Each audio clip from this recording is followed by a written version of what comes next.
raised in column formation.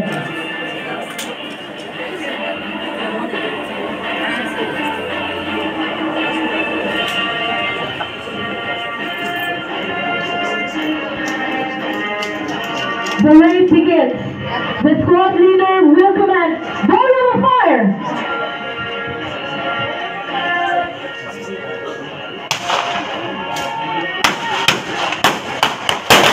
The squad leader will command weapon ship fire.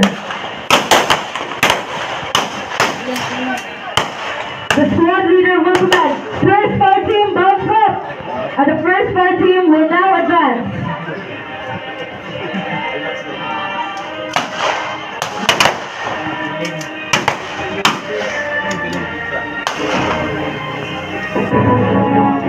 The squad leader will then command drop. The first fire team will then drop.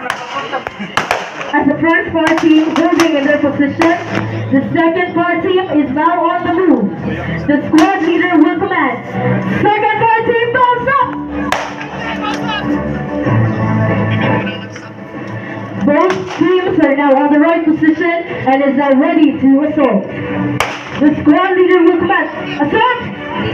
And the team will siege the area until they reach the limit of advance.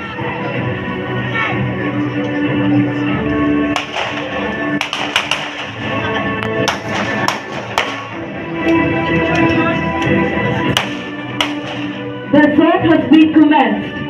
The squad leader will now command ceasefire and lower,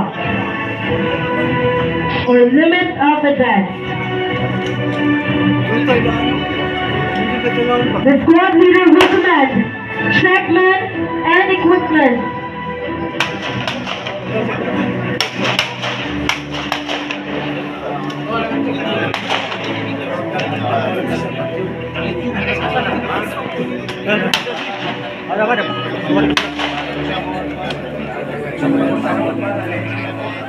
The team will initiate checking for wounded casualties or any visible injuries.